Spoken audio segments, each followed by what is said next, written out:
Assalamualaikum warahmatullahi wabarakatuh. So today my group will present about experiment of liquid extraction. So this is my group member Adlynn, me, Alysha and Arinah. So liquid extraction experiment is about separation of acid, base and neutral using liquid extraction. By mixing the solvent and the organic solution, we will have the layer so can separate by according to the solubility, that the lower density liquid will be at the top and the higher density liquid will be at the bottom. The most using solvent is Ithar and dichloromethane in this practical lab. So I will pass to the next presenter.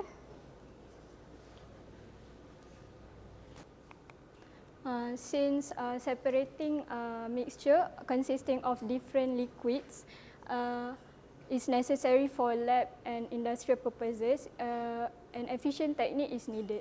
So liquid extraction is one of the main techniques used due to it being simpler, has easier scalability, lower cost compared to other techniques. It also suitable for high boiling and thermally labile compounds. So for methodology, we begin with preparing mixture. We weigh around 0.2 gram of acid, neutral and base compound, and then we mix it with 10 ml of dichloromethane or DCM in a flask.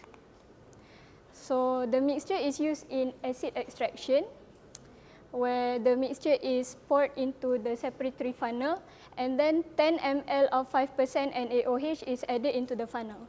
And then the extraction is done by stoppering and shaking the funnel before placing it onto the retort stem. Once layers are formed, the bottom layer will be run off into the mixture flask, while the top layer will be poured into acid flask.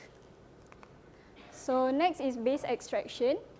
10 ml of 5% HCl is added into mixture flask, and then the mixture is extracted in the funnel. When the layers are formed, the bottom layer will be run off into mixture flask, while the top layer is poured into base flask. And then the extraction is repeated, and the remaining bottom layer will then be run off into neutral flask. And then the 15 ml of 10% NaOH is added into base flask and let cool at room temperature before added into the funnel. The empty base flask will be then rinsed twice with DCM, 5 ml each time, and then the rinses will be added into the funnel as well. And so the mixture will be extracted, and once the layers are formed, the bottom layer will be run off into base flask, and the extraction will be repeated again. The last one is neutral extraction, where the neutral flask content from the previous extraction will be poured into the funnel, and then it will be mixed with 10 ml of distilled water in the funnel. And then the mixture will be extracted, and once the layers are formed, the bottom layer will be run off into neutral flask, while the top layer will be discarded. I'll pass to the next presenter. So I'm going to explain the results and also the precaution during the experiment. So first, the results of the extraction. We will obtain 2 layers of solution. So the bottom one, for example, in extraction of acid, so the bottom one will be put on the mixture flask, while the top one will be put into the acid flask. So it is the same for the base. The the bottom one will be put into the mixture flask, while the upper one will be continued into the neutral extraction. So I'm going to explain the precaution during the experiment. So the most important thing is we need to wear a lab coat and also a glove to protect, for example, to protect our hand, because we will contact with different regions. So second, we need to use the right region. And the third one, we need to, this is important in the experiment, we need to label the flask according to the compound. For example, for this experiment, we have 4 compound, which is neutral, base, acid, and also mixture. Other than that, we need to use the right apparatus and also equipment. For example, when we use the funnel, before setting the apparatus to do extraction, we need to make sure the stopcock is closed properly.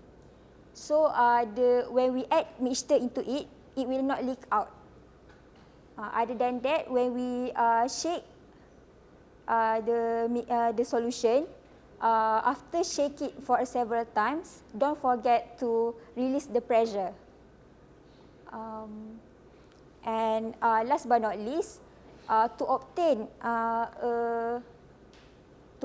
a higher efficiency of extraction, we can repeat the experiment until you obtain the accurate results. Next, I will pass into to Alysha for the principal industry. For the example, liquid extraction in industry, the first one is extraction column for ferrum nickel separation. The second one is phenol extraction plant, and the third one acetic acid extraction plant. We can see these pictures is the example of liquid extraction in industries. This is the common and the main process in the pharmaceutical and chemical industries. In lab, we use separatory funnel to separate the mixtures of the solvent and the solution by mixing it in the separatory funnel. In industries, we use reactor or mixers. By mixing the solution and solvent, same function like the separatory funnel. We use the this is the reactor in the industries that we use, and in lab we use the separation funnel. I think that's all from us. Thank you. Right, bismillahirrahmanirrahim. Assalamualaikum warahmatullahi wabarakatuh. So we are from group 2. So we would like to present the experiment about a liquid extraction. So this is me, Fadhil Aiman. This is Ithar, and this is Imran. So we would like to proceed with the second. What is a liquid extraction? Okay, so what is liquid extraction? Liquid extraction is a method to separate a substance in their liquid form. An easy example for the liquid extraction is when you add ethyl, water, and DCM, dichloromethane. Because of their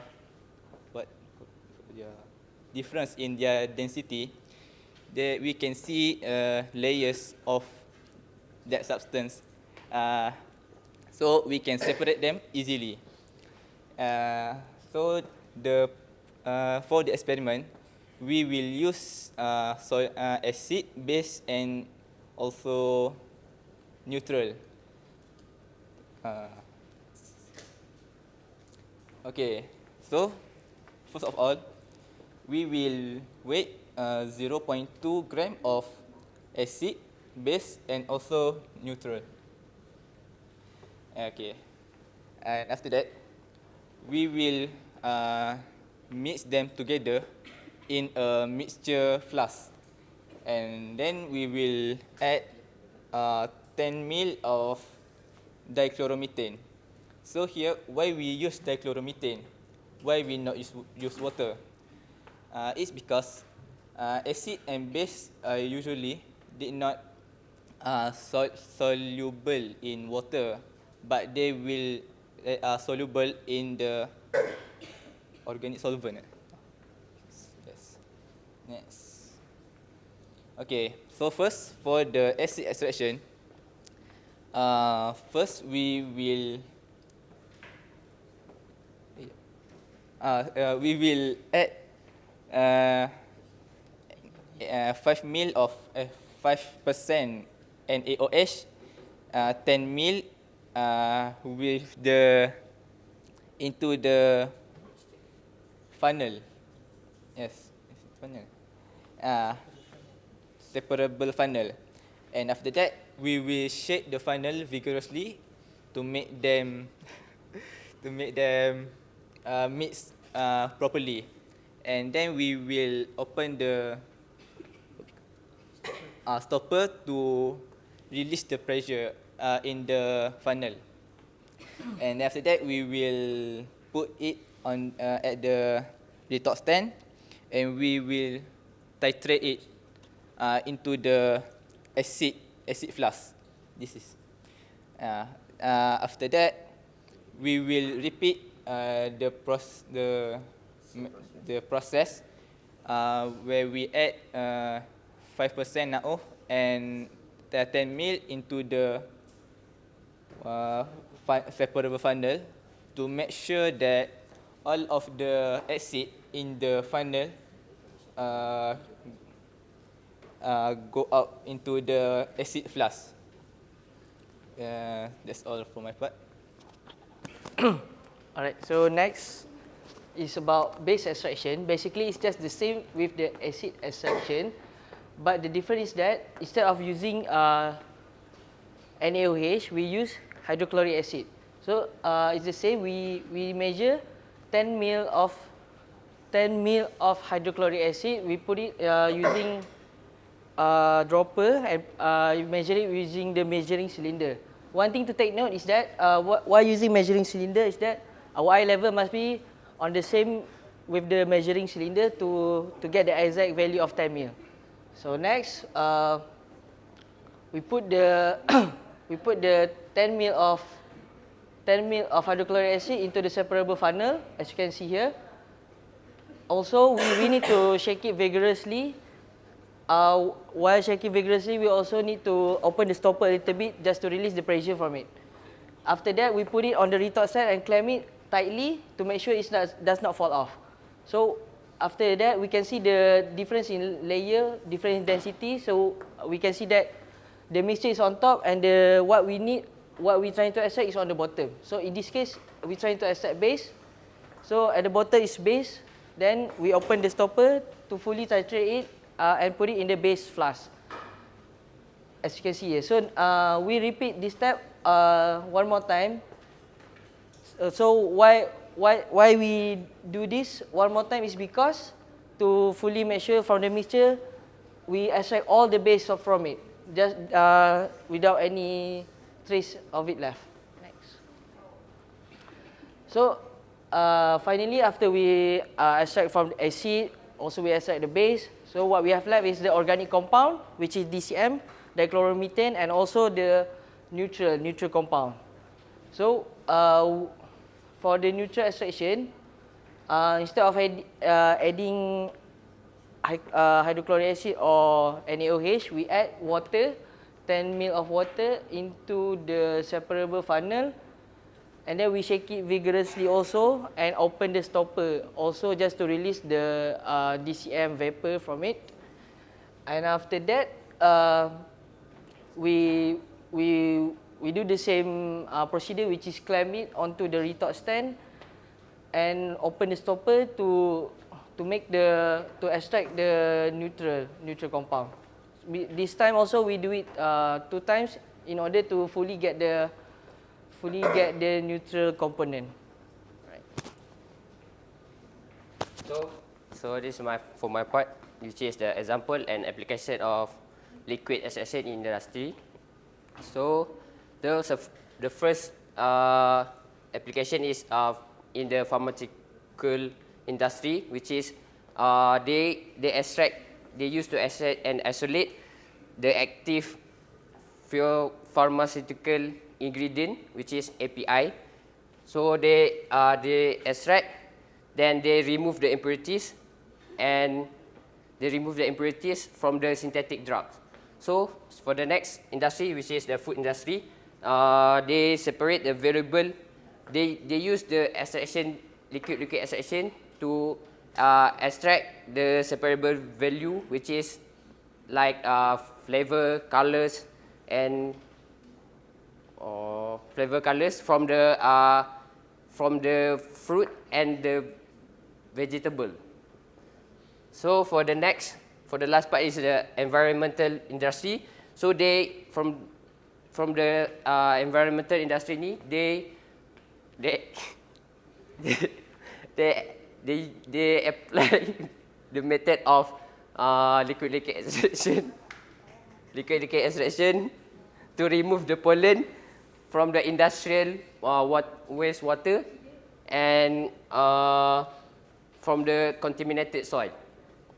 So I think that's all from us. Thank you for your time and happy Eid Mubarak to everyone. Thank you. Assalamualaikum warahmatullahi wabarakatuh, and a very good day I bid to Dr. Wan Fazli and fellow friends. So today my group 3, we will be presenting on distillation. My name is Nabilah Husna. This is the setup of our experiment. As you can see, as you can see, this is the heating mantle. The heating mantle will heat up the mixture of base and DCM in the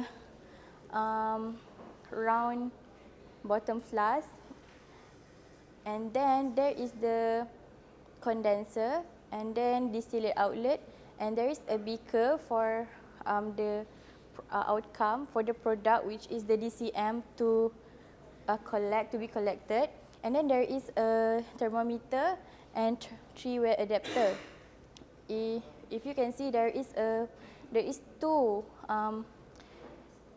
cat clip that is used to seal the component, and then if you can see, there is a pipe that is used to run the cold water from bottom to the top. We run from the bottom to the top to avoid water pocket to form there. Next is the precaution. First of all, we know that we are dealing with chemical substance, which in this experiment, which are DCM and base. So we need to wear gloves all the time, because a direct contact of our skin to the chemical substance will do damage to us. If chemical substance like base or DCM accidentally spilled on our skin or our clothes, we should immediately wash it off our skin and the affected area with cold water. And next is if the thermometer is broken, we should avoid direct contact with the mercury. If it is broken, we should collect the broken pieces of mercury into a beaker and then put it into chemical storeroom for disposal. And then next, we know that DCM, which is the product of our distillation process, is very toxic, so we should avoid direct contact with it. We should never smell the vapor and touch it with our bare hands. Next, I will hand to our next presenter. Assalamualaikum, my name is Fazlin. I will present about introduction of distillation process. Distillation process is a purification process to separate liquid from their mixture to get their pure mixture. Next, I will present about the problem statement. The main problem statement in this distillation process is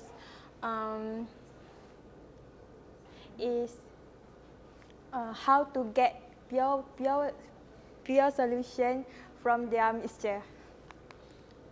The procedure is first the base flask contain DCM and the mixture is poured into the round bottom flask, and then we put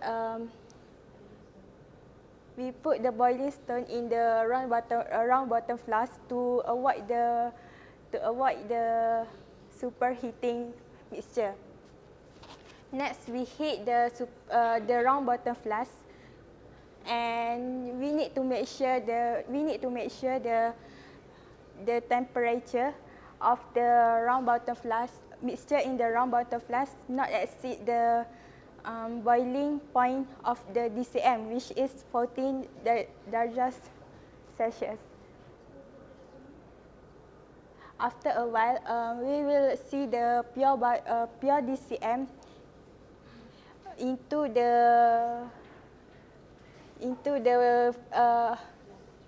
the flask. Next, I will pass the floor to the next presenter.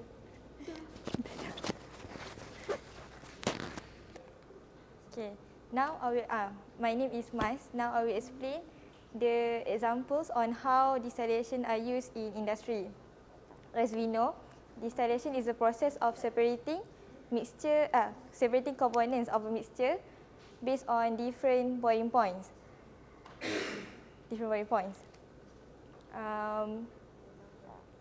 For example, the distillations are widely used in industry, such as the purification and manufacture of hydrogen, oxygens, and many rare gases.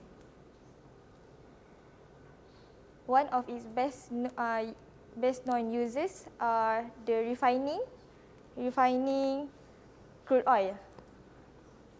So basically, crude oil is made out of many hydrocarbons with different boiling point.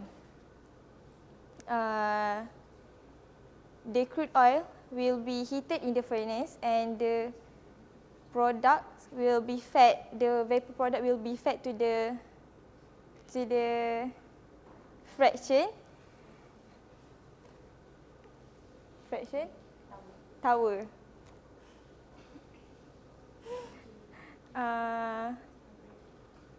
There will be different temperature. There will be different temperature between the top tower and the bottom tower.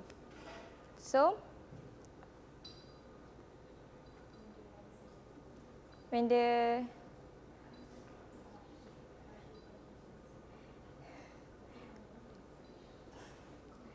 it will Syasya.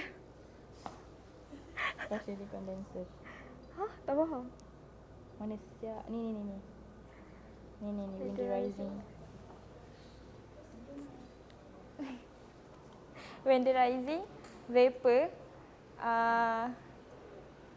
When the vapor is rising, the more volatile liquid will condense and less volatile will evaporate. So by this process, we can get we can get kerosene, like gas oil, and naphthalene. I think that's all from us. Bismillahirrahmanirrahim. Assalamualaikum warahmatullahi wabarakatuh. We from Group 4 will present to all of you about the distillation experiment. So this is our group members. Me, Muhammad Aisar, will introduce to you about the distillation. Then Wan Asfa will be explain about the principle in industry. Alif Syahmi will be explain about the problem statement, and Amirul Syafiq will explain about the application about distillation. So next, this is our contents. Introduction, problem statement, health, safety and precaution, and the principle of experiment applied in industry. So, what is distillation? Distillation actually is about a process to separate the mixture from a liquid form and will be condensed back to the vapor. The distillation is about the separation of mixture from a liquid to vapor, and it will condense back to the liquid form. So, what we have done in our last experiment in distillation is we gonna to separate the DCM based mixture into based on their different boiling point lah. So this is our setup apparatus. So from the top, this is a heating mantle. Heating mantle, the function is to make sure that to maintain the temperature, the rise of the temperature. So this distilling flask with mixture, which is contains DCM based mixture, means that is our sample that we use. So this thermometer, this is used to observe the temperature, because DCM has a lower boiling point than the base. So we have to make sure that DCM is boiled in the right temperature. So this is a cool water in. Why we flow the water from the bottom to the top is to prevent the bubble in the air pocket. So this is a condenser, which in the condenser, the vapor will when the vapor meet the cold water, it will transform into the liquid form. So this is cold water out, and this is the outlet. The outlet where the vapor in the liquid form will exit through this outlet. So next, the procedure of the experiment is first we prepare the mixture first. This is the base from the extraction. The extraction of base means that this is solely base, the water is removed. So this is a DCM, so we mix all together into a mixture, and we add the boiling stone. The function of the boiling stone is to make sure that the mixture is heat up more calmly, or to prevent superheating. So we put the round bottom flask into the heating mantle, connected with the thermometer and the distillation apparatus. So it's sealed with the cat clip, and the other hole we seal with the thermometer. So we flow the water source, then we observe the temperature.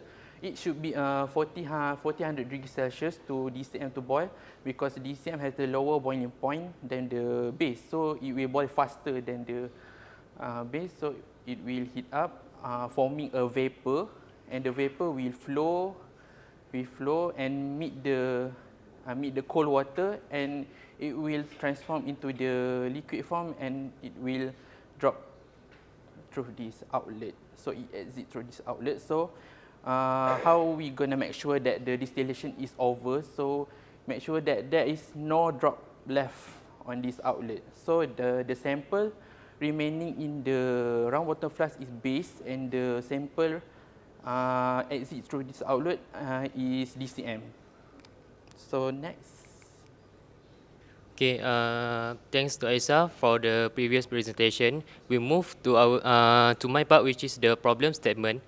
And what I will talk about the problem statement, which is the problem statement for the distillation process is may vary depending to the specific objective. But don't worry, we still have the general problem statement for distillation process. And the objective for distillation process, we actually want to the objective of distillation process, we want to optimize the separation between the separation of mixture that have two or more volatile components. And here is come the problem statement, or what we call the challenge, which is we want to achieve the high degree of separation by using a distillation column, while we maximize the number of yield, or what we call the number of product, and minimum the power or energy consumption, and lower the cost of the distillation process. And if you remember what we do our previous lab, which is we do the of course we do the distillation process, but that's just a simple distillation process. Maybe when you hear this problem statement, you may not know the connection between the distillation process and the problem statement. But don't worry, we will what we call present to you the real life distillation process, which is the big one distillation process. And I think that's all from my part. Problem statement. Inshallah, we'll proceed to next presenter. Hi, my name is Amirul. So for my part, I will talk about the safety precautions that should be done during this distillation experiment. So first of all, you have to wear gloves because we need to avoid from chemical spillage from happening, because we all know that chemicals are harmful for our skin. It may cause irritation, and it may also can cause some cancer or something. Yeah, and then also, as we are using thermometer during the distillation process, we need to bear in mind that just in case our thermometer broken, we have to make sure that there's no direct contact of the mercury with our skin, because that's very dangerous. And so to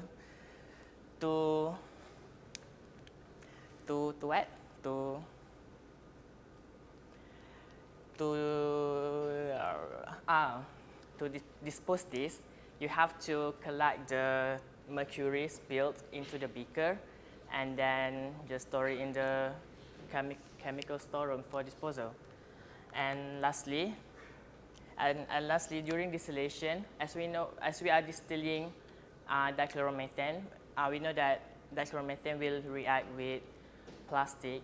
It will melt the plastic, so we have to use glass beaker instead of plastic beaker. So because we don't want the dichloromethane to react with the plastic. And that's it from me. Thank you.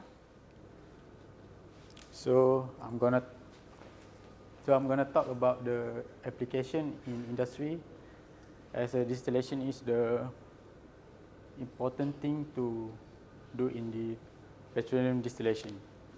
It is to separate the crude oil into various components. So in this petroleum refinery, we can divide it into the two most important part, which is the furnace and the towers. And the furnace is the heating started, and in the tower we have the many layers or stages that divided into components that have different boiling points. So the process begins by the crude oil is heating up in the furnace by a very higher temperature, and it will pass by to the tower, and the components that have different boiling point will separated by the layers or stages. So as example, the propane and butane have lower boiling point, and it will rise to the top and vaporize as a gas, and it also as a product. And in the bottom of the towers, the higher boiling point components will be condensed and will be produced asphalt as a product or lubricating oil. So that's all from me. Assalamualaikum warahmatullahi wabarakatuh. Today, me, myself and my group mates will present about the thin layer chromatography. My name is Syamimi binti Rosman and my group mates is Nur Alifah, Ilyana and Nur Ali Atiqah. Assalamualaikum warahmatullahi wabarakatuh. My name is Nur Alifah Ilyana binti Muhammad Rosdi. My metric number is 2111556. So what is thin layer chromatography?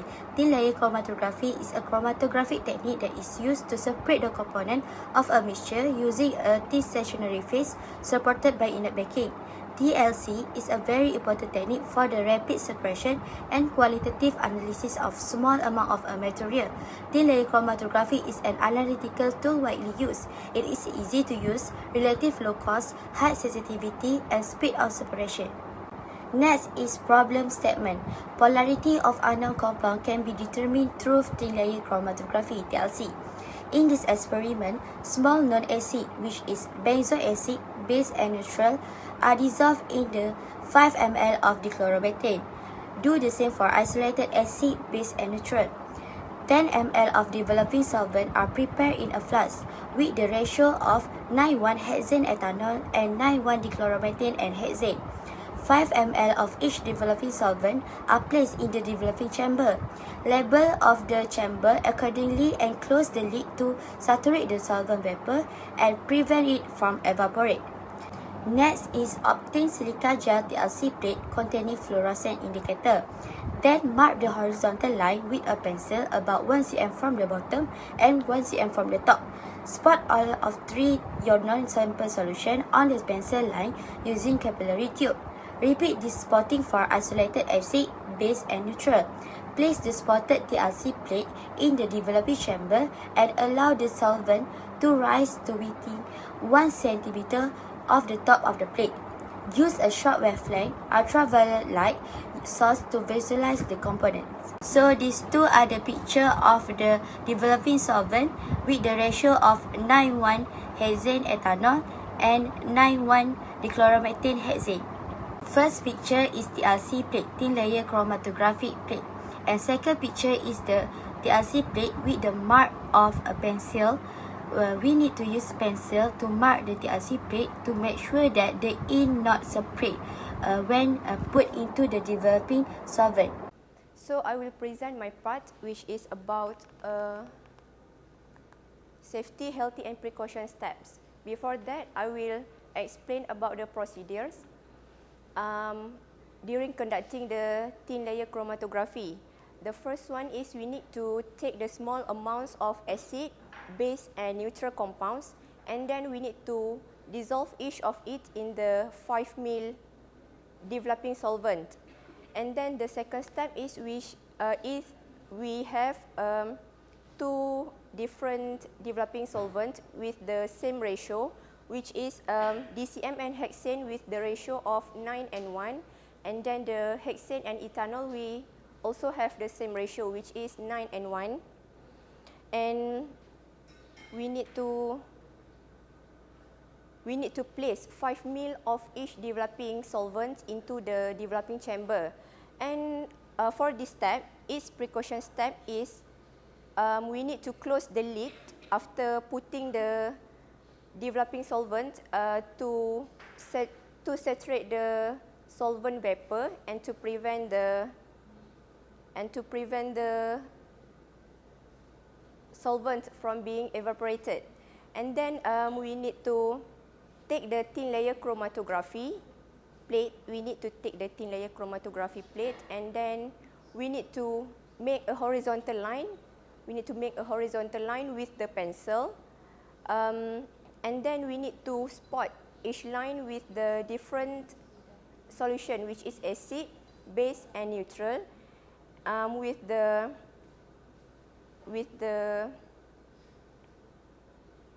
capillary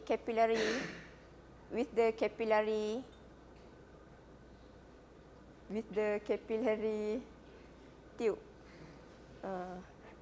And then For this step, is precaution step is we need to use the clean capillary tube, and we need to use the different capillary tube for each different solution.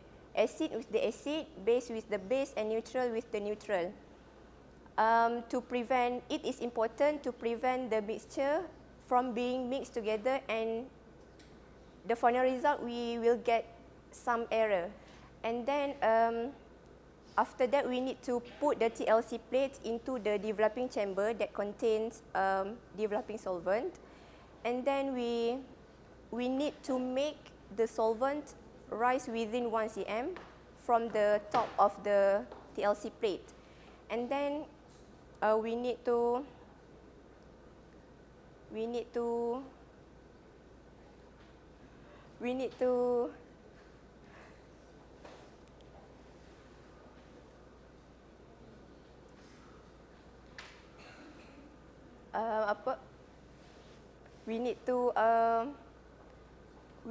remove the TLC plate and let it dry, and then after that we need to place the TLC plate under the shortwave ultraviolet light source to visualize our result and to see the clearer image of the line that we have drawn. And then for the last step, we need to measure the line that we have obtained, and then we need to calculate the RF values, which is B over A. And then, before I forget, before we conducting an experiment, we need to wear a glove to prevent ourselves from any harmful chemical solutions. And this is the example of TLC plates in the developing chamber. And thank you for listening for my part. And for the next presenter, we have Alya Atiqah. Assalamualaikum warahmatullahi wabarakatuh. My name is Atiqah binti Usman, metric number 2115406. And today I'm going to talk about the principle of TLC. TLC is normally done on a plate that is coated with silica or alumina, and this is the stationary phase, while the mobile phase is an organic solvent or the solvent mixture. In the simplest form, the dissolved sample is placed on the plate by just putting a small dot on the plate, and then the plate is inserted into a jar that contains a developing solvent. When the solvent has risen near the top of the plate is removed and dried. After that, it is visualized using the UV light. The background of the plate will appear green when viewing using the short-wave UV light. As the solvent moves toward the other end of the plate, the sample will separate into various compounds, and this is called as development of TLC plate. The separation depends on several factors. The first one is solubility. The more soluble the compound in a solvent, the faster it will move up the plate. And the second one is the attractions between the compound and the silica. The more the compound interact with the silica, the lesser it will move. And lastly, the size of the compound. The bigger the compound, the slower it will move up the plate. Now, the applications of TLC in the industry. The first one is identifying compounds in traditional medicine. Traditional medicine based on plants and plant extract are widely used in several countries. However, the active components in such medicines are unknown. In such cases, TLC can be performed on plant samples to separate the component. Different plants may produce different metabolites based on location and other conditions. Thus, TLC can also be performed to differentiate the metabolic state of a plant based on its location and surrounding conditions. Next, biological activities of plant compounds. TLC can be used to determine the antioxidant, antifungal, or antibacterial properties of various plant components. To determine the presence of antioxidant, spray the TLC plate with TPPH and methanol. This compound, containing free radicals, is deep purple in color. However, after the reaction with antioxidant, it turns to yellow color, identifying the presence of antioxidant. Okay.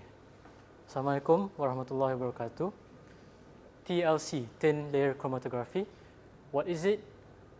How is it produced? How is it proceeded in the experiment, and how is it applied in the industry? Here, my group, me, Muhammad Najmi, my group mates, Muhammad Hariz and Muhammad Firdaus, will explain everything you need to know about TLC, short for thin layer chromatography.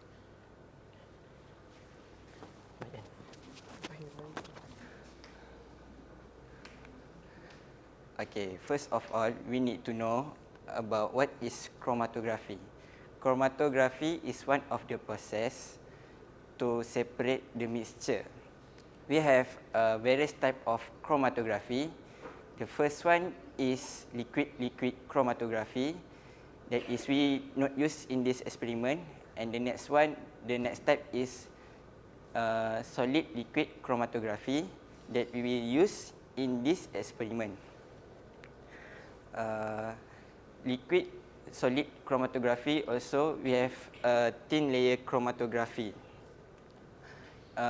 Thin layer chromatography is used to isolate the non-volatile mixture. Okay, non-isolate mixture.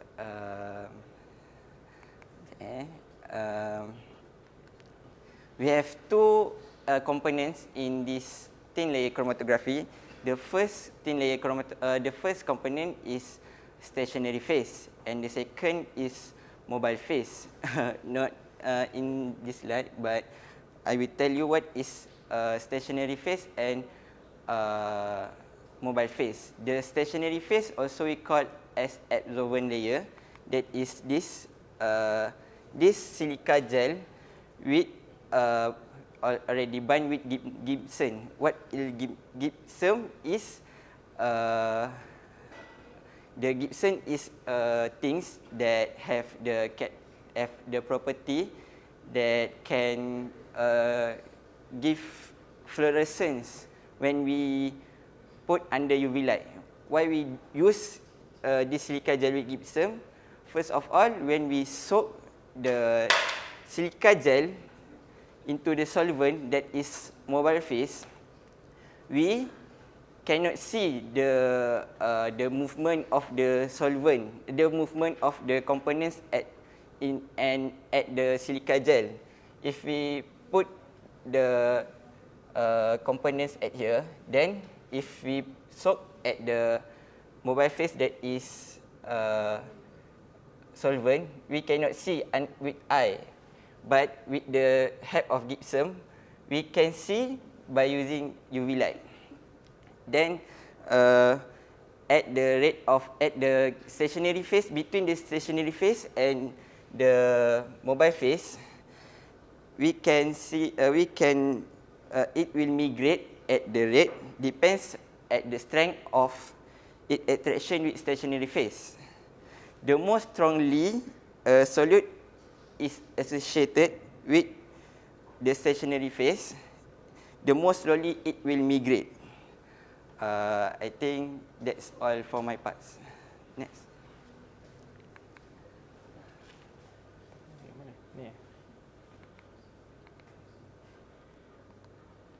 Okay, so for the next step is, as you can see here, we have done the spotting, and when we have the label, the TLC plate label, X, Y, and acid, and also we have a horizontal line, 1 centimeter from the bottom and 1 centimeter from top.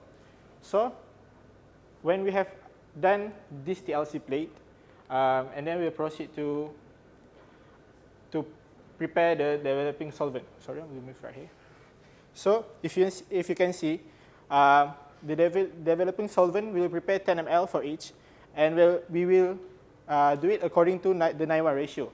So the NIWA ratio is we will mix hexane and ethanol, and also DCM and hexane. So according to the ratio, and then we have to prepare 2 developing chambers, and then we have to label them thoroughly. As you can see, we have labeled them hexane and ethanol, and also DCM and hexane. So after we have prepared the developing solvent, we need to place 5 ml of each developing solvent into each developing chamber according to the mixture hexane and ethanol and DCM and hexane. And then we put the TLC plate inside the developing chamber, and then we must make sure that we close the lid to prevent the solvent from evaporated. Okay. And then after a while, we have to wait until the solvent reach up until the 1 centimeter line, or within the 1 centimeter horizontal line from the top, and then we will take it out from the developing chamber and we let it dry for a while. And then after that, we will put the TLC plate under a UV light source, and we will use the short wavelength because we want to see the fluorescence of the TLC plate. We are using the TLC plate that have fluorescent indicator, so that as you can see right here, there are some dark spots over there. So when we put under the UV light, there will be some dark spots, and we will have to use a pencil and circle the dark spot because we want to measure the distance that travel between the spotting line to the top. And then we move. Before that, I want to tell you something. How to calculate RF? RF is what?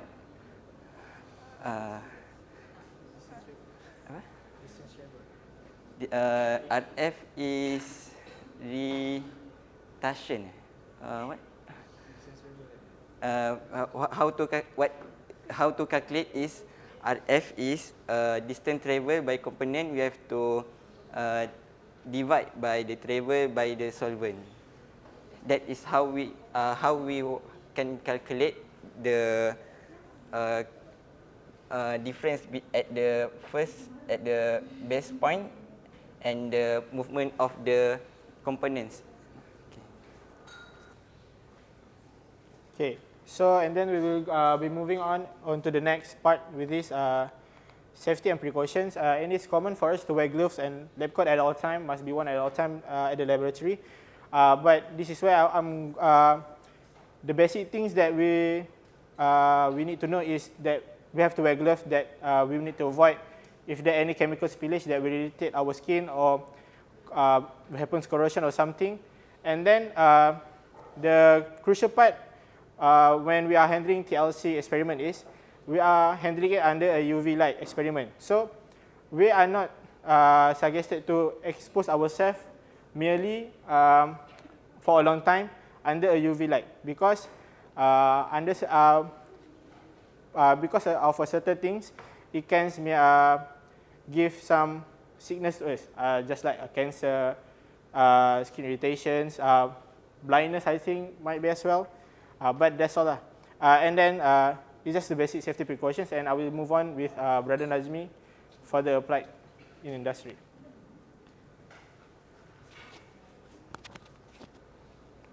All right, so thank you, Brother Hariz. So, principles of the experiment applied in the industry.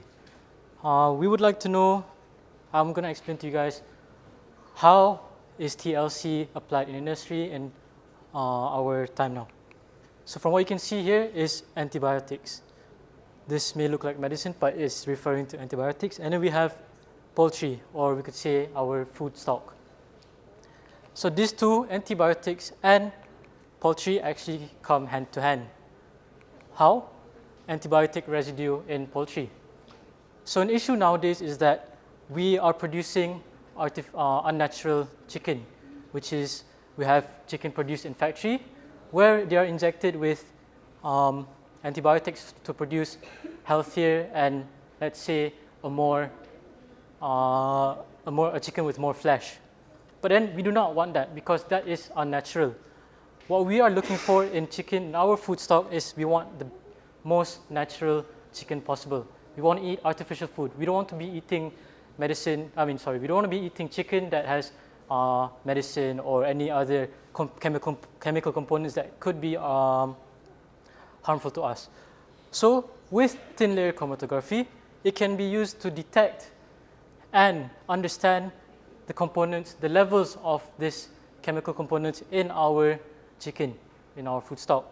I bet all of you have been to the grocery store before, and then obviously you want to be looking for the best chicken, and then obviously, of course, when you look for the chicken, you try to look for the organic one. Those organic chickens are the ones that are produced freshly. They are not being injected with unwanted antibiotics. So yes, thin layer chromatography can be used to trace levels of antibiotics in our chicken. Next, we have thin layer chromatography in testing the purity of pharmaceuticals. Here, oh damn, that's such bad quality. But then here we have various amounts of medicine, which probably all of you know. Maybe we have paracetamol or any other type of medicine. So what thin layer chromatography does for this pharmaceutical industry is that it is for the, what do you call this? Oh my God. It is for the purity of the medicine. We want to have medicine that is pure with that components. Let's say we have paracetamol. It has this type of chemical components, this compounds. We want it to be pure with that compound. So in producing these pharmaceutical products, thin layer chromatography is applied. All right. However, thin layer chromatography is not the most effective way. We have other ways, but the reason we use TLC for pharmaceutical products is that it is cheaper, it is inexpensive, and it can be produced at a faster rate. So yes, again, we want to have the best medicine there in the market. We do not want to have medicine that, let's say we get cough medicine. We don't want it to be containing any other type of unwanted components or compounds. So that's why before, after production and before it is released into the market, it goes through TLC, making sure that our medicine only has the components that we want that will treat the diseases that we have. So yes, that's all from me and my group. Thank you very much, and Assalamualaikum. Okay, Assalamualaikum warahmatullahi wabarakatuh. So we are from group 7. I'm Raudhah. Together with my group mates, Syasya, and over there, Nisa, we will be presenting on recrystallization. So recrystallization is a lab technique to purify solid. So this technique separates impurities from pure solvent. So this experiment aims to observe how the impure solid can be purified by using recrystallization technique. So the first step is we scrape the acid from that we obtained from the previous experiment. So we put it in 2 different flasks for single solvent and mixed solvent. Next, we add 5 milliliter of hexane into the single solvent flask. Also, we add 5 ml of methanol to mixed solvent flask, and then we add another 5 ml of water inside the mixed solvent flask. So this is the flask after we add the. Okay, so for the next step, we need to heat both flasks on the hot plate. So this is to make sure that all the particles are fully dissolved. The next step is, so for the single, after we heat on the hot plate, we need to let it cool for a few minutes at room temperature. And then for the mixed solvent solution, mixed solvent flask, we have to put it in the ice bath for a few minutes for the recrystallization process to occur. For this one, it takes a longer time for the recrystallization process to occur rather than single solvent flask. So the single solvent, we only need to wait at room temperature for the process to happen. Okay, so for the observation, as you can see here, we can see the crystal at single solvent more clear than the mixed solvent. So for the next part, I'll pass to Sister Nurul Ain for health and safety precaution. Assalamualaikum, I'm Nurul Ain binti Ibrahim. For my part, I will explain about health, safety and precaution for this recrystallization experiment that need to be followed so that we can get an accurate result. First, to make sure to label all of your experiment flasks correctly. Second, do not add too much solvent cause that will cause the product doesn't crystallize. Third, to avoid filtering the hot solution too slowly that will cause the solvent cools and solid will start crystallizing in the funnel or at the glassware. Next is for the health and safety precaution that you strictly need to follow in this lab. First of all, please beware of hot plates because the hot plates looks like just the normal plate. Second, to wear gloves and lab coat all the time. Third, to always use proper things when handling hot glassware. Fourth, to avoid touching any chemicals with hand, even with gloves, because they are toxic and hazardous. Fifth, never throw a solid or liquid chemical in normal trash bin. Ask your lecturer first or your lab instructor where to dispose it. Six, glassware or all of your experiment flasks, all of your experiment things must be cleansed and dried after using it. That's all from me. Thank you. Thank you, Sister Nur Ain. So I will be discussing on how principle of experiment is applied. As we know that recrystallization is basically a technique that we use to purify the solid compound by dissolving them into the suitable solvent, and then we let them to cool down slowly. After about a minute, we get to see the presence of pure crystal. So the principle of experiment in crystallization involve in several steps to ensure the success of the process. The first one is by choosing the right solvent. We need to choose the right solvent for the compound, which is we need to ensure the compound can be dissolved in the solvent at high temperature, while at low temperature it will be insoluble. It is also solvent also is needed to be volatile, which is to make it more easier to remove at the final product.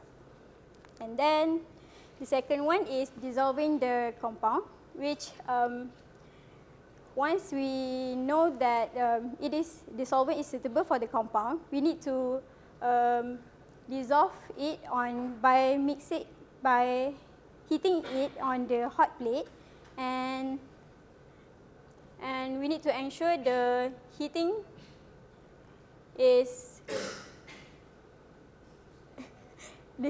can dissolve the compound until it is dissolved completely.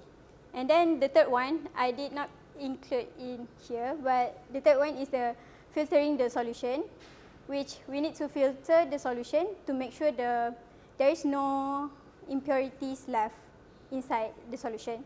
And number 4 is cooling. We need to cool down. For the single solvent, we need to cool down at the room temperature, but the mixture one, we need to put it in the ice bath And then after a few minutes, we will see the crystal inside here. Okay. So number 4 is by collect the crystal. How to collect the crystal is by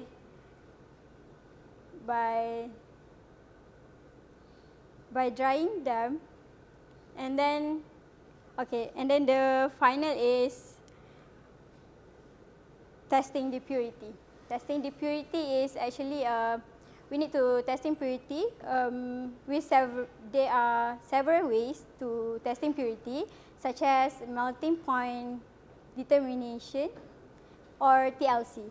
So basically, in summary, we need to take note that the importance of the successful of experiment, principle of experiment is important to ensure the experiment went well and we get the actual result.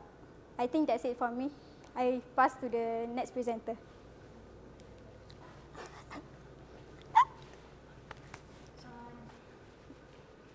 Thank you, Sister Syasya, for the useful information. My name is Nisa, and I will be presenting about the application of crystallization. So up till now, the crystallization, it is known to so crystallization is used for to get the purified.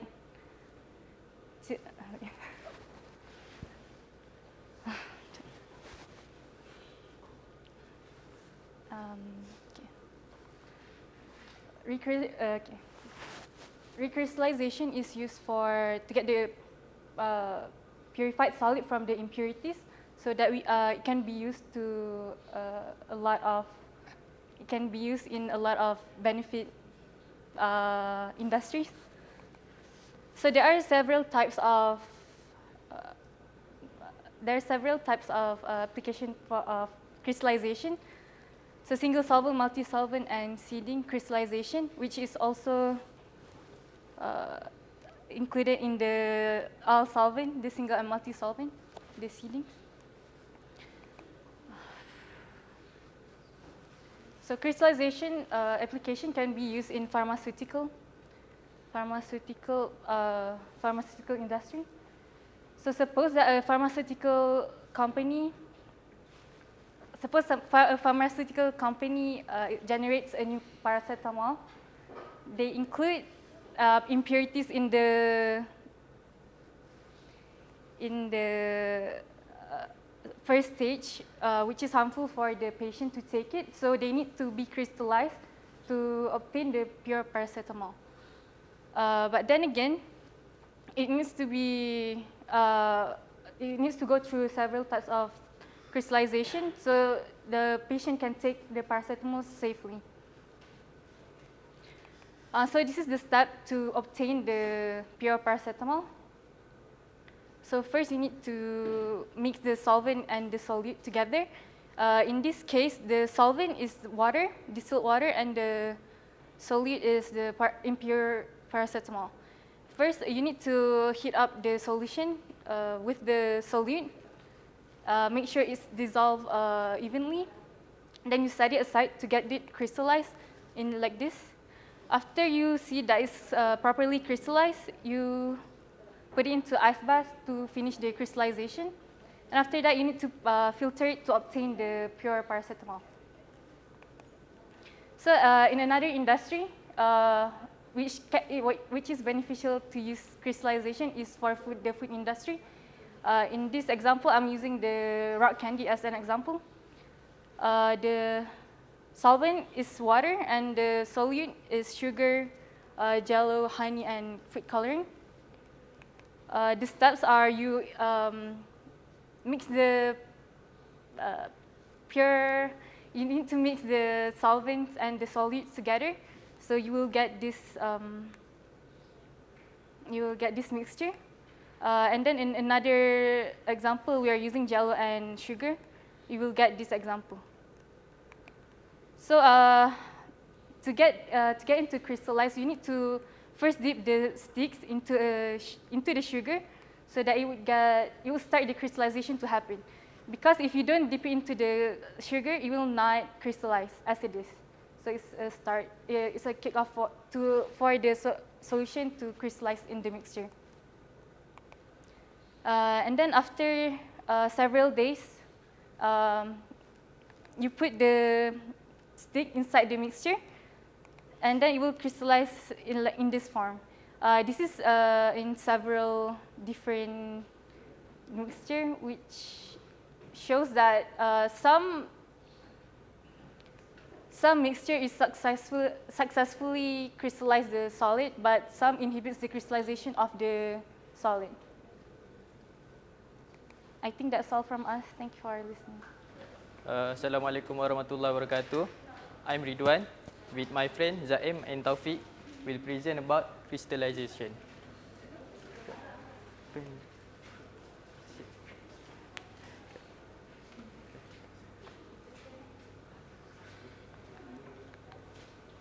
Okay. What is crystallization? Crystallization is the process of an atom in arranging their structure into a rigid crystal structure. So, from the experiment, we can learn on how the impure substance being purified by crystallization, and also on how the melting point affects the crystallization. So, pre-crystallization is about the process of a substance is dissolved into a hot solvent and then form a saturated solution. The melting point play a main role in a crystallization, which is if a pure substance, the melting point is sharp, or we can call it as a small range of the melting point, while impure substance is indefinite melting point, which is we can call it as large melting point. So, it is important for us to know the substance, since we can determine the solvent in our experiment. I will pass to the Zaim.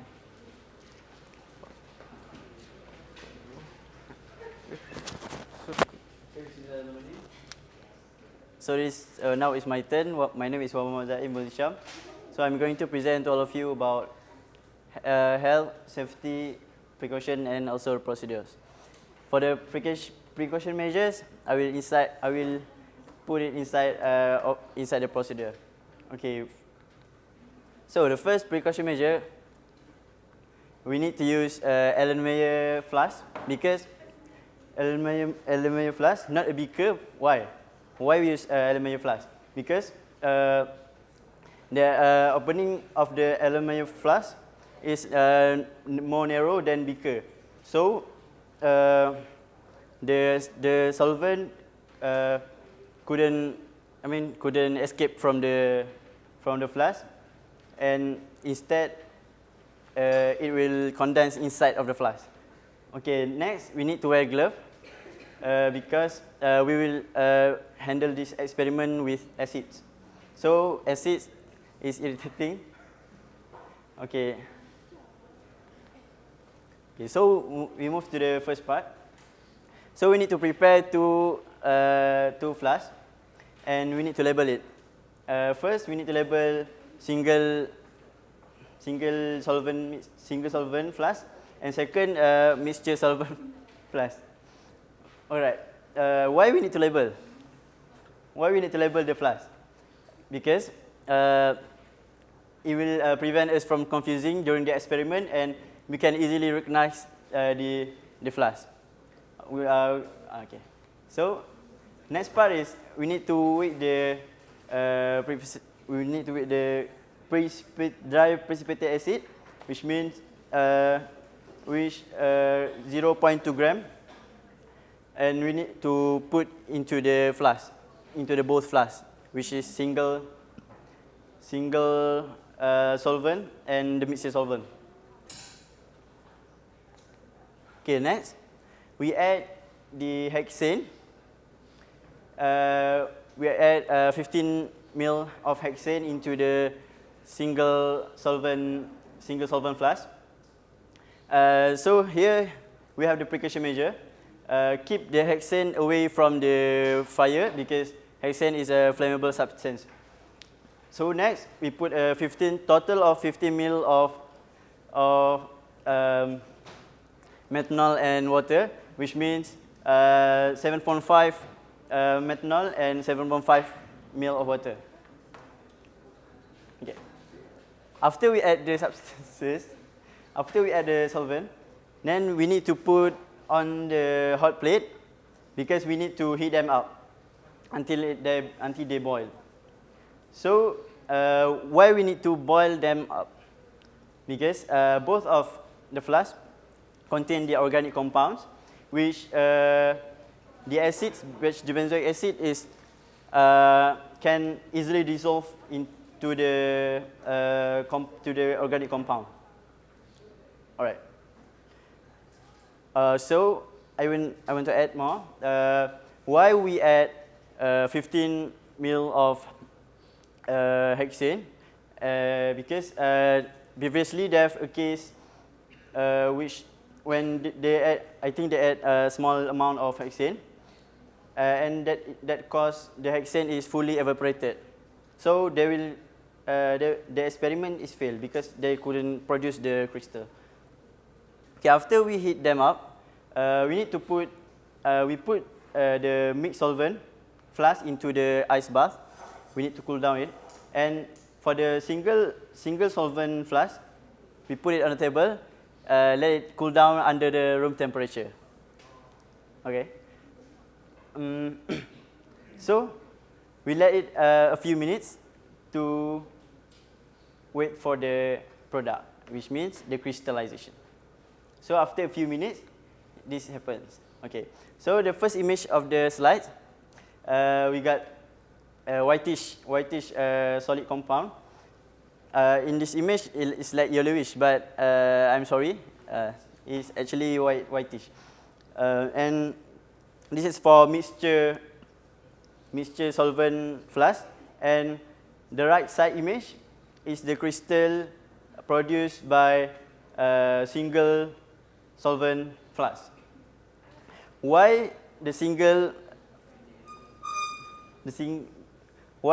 crystal in the single solvent flask is beautiful, like needle shape, like. All right. This is because the single flask is cooled down under the room temperature, which means they have time to cool slowly, and they have time to arrange themselves properly like this. All right. So next, we move to the vacuum filtration. So the vacuum filtration, first, we need to prepare the apparatus, as usual. Prepare the apparatus and the vacuum, which consists of filter paper, receiving flask, and vacuum. Okay, so the step is easy. We need to put the solvent onto the filter paper, and we need to put some distilled water, not too much and not too little.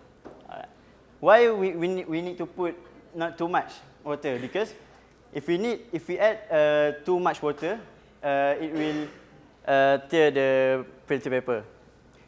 And if we put too little amount of water, it will hard to separate the water and the crystal.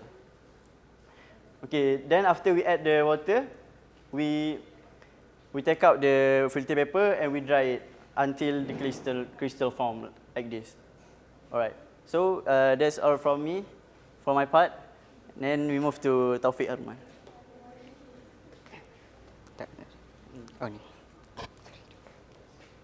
Okay. Hi, I'm Taufiq, and I'm going to discuss about the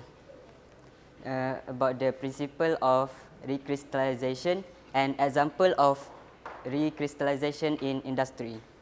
So recrystallization. The principle of recrystallization is technically the process of dissolving any impurities substance and allowing the substance to reform into crystal form.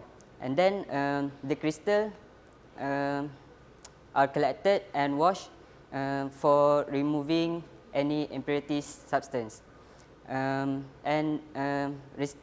Recrystallization is important technique for obtain high purity products, and it is widely used in industry. So for example, number one, we have recrystallization in production of pharmaceutical. Recrystallization is widely used to purify drugs and to obtain high purified drug that can be used in clinical and as a medication. For example, a drug may be synthesized in laboratory, but the resulting product may have any impurities substance that cannot be used in clinical. So the recrystallization is important to make the drug purified. So in this case, the drug can be dissolved into solvent, and the drug formed into crystallized form, and then the resulting product with high purified drug can be used in clinical and as a medication. So next example is recrystallization in the production of semiconductor. So the semiconductor, in the semiconductor, it has a crystal lattice that need to be purified before we use in electronic devices. So in this case, the semiconductor material need to be dissolved in solvent, and then the material will become crystallized, crystallized.